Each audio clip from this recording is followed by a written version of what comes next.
আসসালামু আলাইকুম বন্ধুরা, চলে এসেছি আজকে রান্না নিয়ে। আজকে রান্না দেখাবো পাটের শাক কিভাবে সহজ উপায়ে রান্না করা যায়। আসুন রান্না শুরু করা যায়। সেই জন্য প্রথমে আমি নিয়ে নিয়েছি লোহার কড়াই।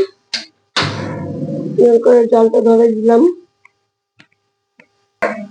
আমার কড়াইটা গরম হয়ে গেছে। এখন আমি এর মধ্যে দিয়ে দিচ্ছি সয়াবিন তেল পরিমাণ মতো। তেলটা গরম হলে আমি এতে দিব রসুন থেতে নিয়েছি আর পেঁয়াজ কুচি। তার আগে আমি ভেজে নেব শুকনো মরিচ। তেলের মধ্যে দিয়ে দিয়েছি শুকনো মরিচ। শুকনো মরিচটা আমি ভেজে নেব, এটা শাক দিয়ে খাওয়ার জন্য। কারণ শাক দিয়ে শুকনো মরিচ খেতে খুব ভালো লাগে, সেই জন্য আমি শুকনো মরিচটা ভেজে নেব।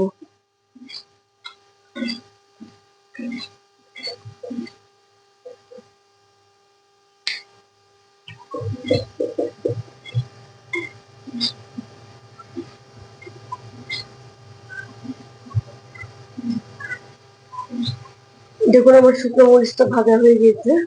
এখন আমি শুকনো মরিচটা উঠাই নেবো চুলা থেকে।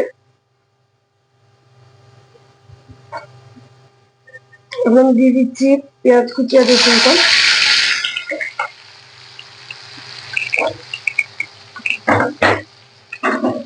একটু হালকা লাল থেকে ভেজে নেবো।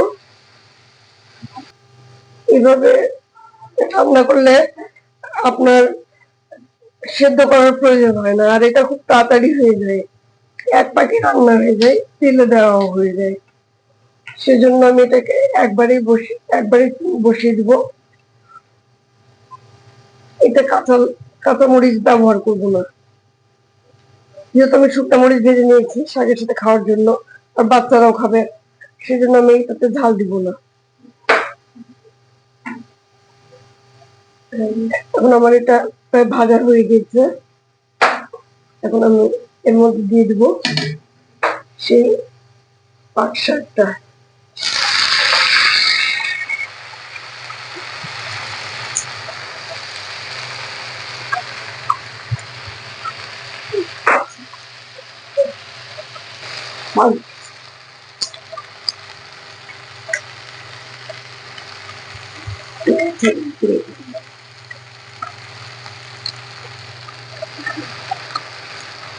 এটা যখন একটু বসে যাবে তখন আবার বাচ্চা দিয়ে দিব।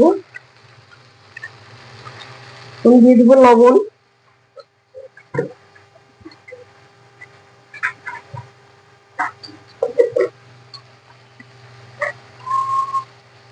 শাক যেহেতু শুকিয়ে গেলে কমে যায়, সেজন্য অল্প পরিমাণ লবণ দিব, লাগলে পরে দিয়ে নেওয়া যাবে।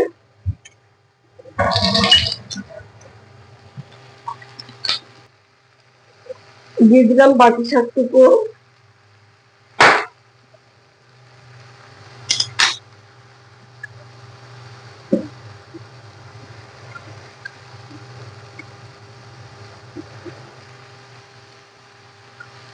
আমি আস্তে জালে রেখে দিব সিদ্ধ হওয়ার জন্য। দেখতে পাচ্ছেন বন্ধুরা, আমি শাকটা এখন নাড়া দিয়ে নিচ্ছি, এদিক ওদিক করে উল্টাই নিতে হবে ভালো করে, যেন কোনো দিকে কাঁচা না থেকে যায়। এটি ছড়াই ছড়াই দিব।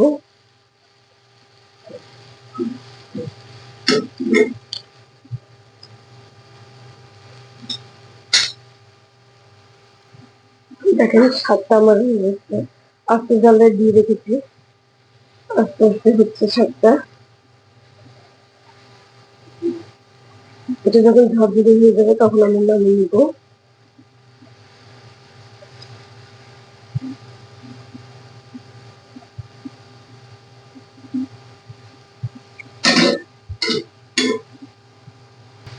দেখুন বন্ধুরা, শাকটা আমার হয়ে গেছে রান্না।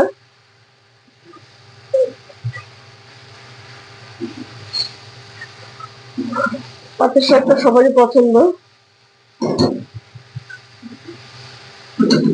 ঢালা দিয়ে নিলে স্বাদটা ঝরঝরে হয়। তোমার ভিডিওটি যদি ভালো লেগে থাকে অবশ্যই লাইক দিবেন, কমেন্টস করবেন, এমনিতেও কমেন্টস করবেন, লাইক দিবেন, আর আমার পেজটা ফলো করে দিবেন, আর ইউটিউব চ্যানেলটা অবশ্যই সাবস্ক্রাইব করবেন। আজকে আমি পরিবেশনের সময় দেখাবো কেমন হয়েছে, আপনারা জানাবেন। আপনাদের ভালো লাগে আমাদের সাথে। ভালো থাকবেন সবাই। হ্যাঁ বন্ধুরা, ফিরে আসলাম। এই যে আবার দেখেন আমার শাক রান্না হয়ে গিয়েছে। দেখেন পাটের শাক। যারা বিদেশে বসে আমার ভিডিও দেখেন তাদেরকে আমার অসংখ্য ধন্যবাদ। আপনারা এভাবে রান্না করে যখন খাবেন বাসায়, আর আপনাদের মতামত আমাকে জানাবেন।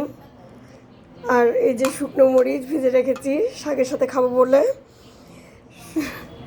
কারণ পাট সাথে সাথে শুকনো মরিচ নালে জমেই না। সবাই ভালো থাকবেন, আমার জন্য দোয়া করবেন। আসসালামু আলাইকুম।